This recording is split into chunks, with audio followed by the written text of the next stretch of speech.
Hello, I'm Nera. Welcome to a new video about artificial intelligence. Today we're going to play with Gemini and see how to modify images however we want. Stick around because we're going to check it out.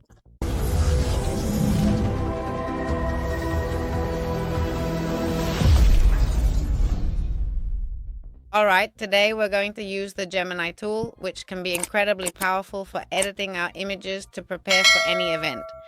Or simply for fun, for work-related things if you work in marketing or anything related to images, or even to make a really cool school project.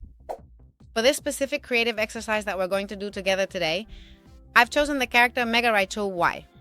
And I'm going to ask it a very interesting question. What exactly would it look like if it were drawn in a classic Disney style?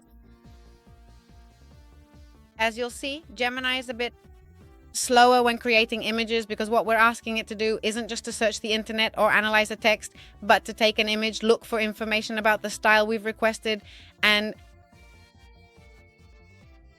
it creates this fabulous image for us as if it had been drawn by Disney. Well, I don't know what you all think, but to me it doesn't really look very Disney. I just don't see it in this case. I really don't. Let's keep going. Let's ask how it would look in Kawaii style. Here we go. Now we have to wait a little longer and let's see if it manages to do better than with the Disney style, because honestly, I just don't see it. Surely, if we told it specifically, I want a Disney style that resembles this or that movie, or make it look like such and such character, it could probably achieve it. But look how cute it is. It's awesome. Here, I really do see it getting closer to that Kawaii style. Now, what exactly are we going to do next? We have the option to go from something that is super cute, like a Kawaii aesthetic, here, all the way to something that is quite a bit scarier, perhaps in a spooky Halloween style. Let's see what happens. I really like the idea of exploring a Halloween theme. I wonder, how would it look if it were designed to be a bit scarier or rendered in a classic Halloween style? Let's see what the AI comes up with for us. Just imagine, if we really like the result, we can always take this specific image and use it to create a unique Pokemon and Halloween themed event for our very next gathering at home. Like a special dinner party for all our friends. We could even use another artificial intelligence later to prepare some snacks. I love it. I love it. It's really well done. Look at the ears. I mean, it's amazing. The eyes, the skulls. It's super cool. I really like this one. Honestly, it's really beautiful. Very good, very good. And from here, of course, as always, we could tell it, hey, make me this background, that background, or prepare it for the actual color for the little ones at home. I don't know, 1,000 different things. Now we can ask it, for example, going back a bit to that more current trend, or well, actually, that's not current. I just said something silly because I was thinking about manga and anime, and there's nothing current about that. I meant more that it's become popular again, that there was a decline and all that, but now with social media and everything about Japan, manga and anime are back in style. I've never really been able to tell the difference between manga and anime. Let's ask it to make this Raichu in anime and in manga, and see if together we can finally decide on something. The truth is, I like both manga and anime. Like I said, I can't tell them apart, but I like them quite a lot. I'm just chatting here because, as you can see, when it creates images, it needs a bit more time than when we're asking any artificial intelligence for text. And also, since we're asking it for different things and so on, it takes a little longer. Oh my, this is an example of what can happen to us. Since we're actually using the same chat, it's using the previous image as a reference. So in this case, it made a mishmash, and what we really want is for it to use the original Raichu.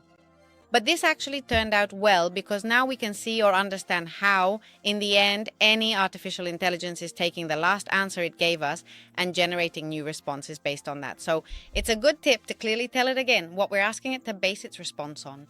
So in this case, I'm going to send it the initial screenshot again, but I liked it. I like that this happened to us because it's very interesting to see how we need to understand that prompts, meaning the phrase we give to the AI, are super important because in the end, it's responding based on the last one. In that sense, it's like a small child. In its brain, it has structured and organized ideas that we also need to structure for it. And here we have our anime Raichu. To me, this reminds me of the Knights of the Zodiac, doesn't it? I would start singing the song, but better not. That's not the point. And now, instead of asking for anime style, let's ask it to do it in manga style and see if we notice the difference. Here we go. Let's see. So far, we've ultimately had the Knights of the Zodiac Raichu. Let's see what it gives us in manga style for this city. Maybe it won't look alike. Let's clear up our doubts.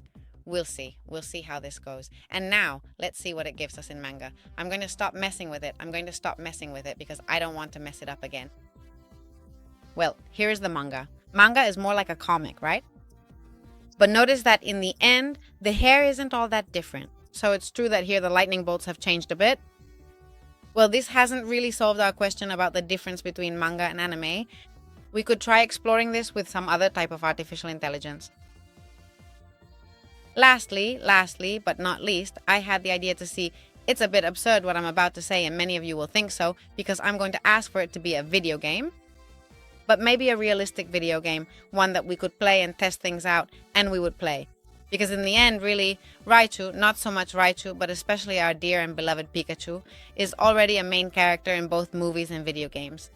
So the question I'm about to ask might seem a bit redundant at first glance, but since we are clearly seeing right here that Gemini has the incredible ability to give us high-quality images of absolutely anything we want, we are going to go ahead and ask it this specific prompt anyway. In fact, a very interesting idea just occurred to me right here on the spot. What if we requested that it generate a stylized drawing as if it were created back in the 1980s? The goal of this is for you to see that you can use Gemini to do anything with images. And as you can see, as we keep asking it questions, unless we specify again that we don't like something or that we want to start over from scratch, it will keep tweaking and improving the image we've given it. Now I want flowers, now I want these tones, now I want to add some reference, some kind of party because it's the season, the flower festival, or Halloween like we've done. Well, now this I really like. Totally 80s, right? The colors, there's no 3D, it's all 2D, wonderful. And now the last one, and I'll leave you in peace. What would it be like if it were a video game? And here I leave the question open and I add my little touches. I leave it open because, of course, what do we mean by video game? I'm sure some of you are thinking of Call of Duty, and I'm definitely thinking of any Nintendo platformer. So let's see what it gives us now. And with this, I'll leave you in peace, because what you need to do is play a lot with Gemini. It reminds me of Detective Pikachu, right? We'll leave it here. We can start from this image and see what Raichu, Mega Raichu, and you can get types from video games, movies, cartoons, or whatever you want. Let me know in the comments which Raichu and which prompt you use with Gemini to see if it's cooler than the ones I got. Thank you, and follow me. Hit like to see more content and learn how to make the most of our beloved artificial intelligence tools. See you later.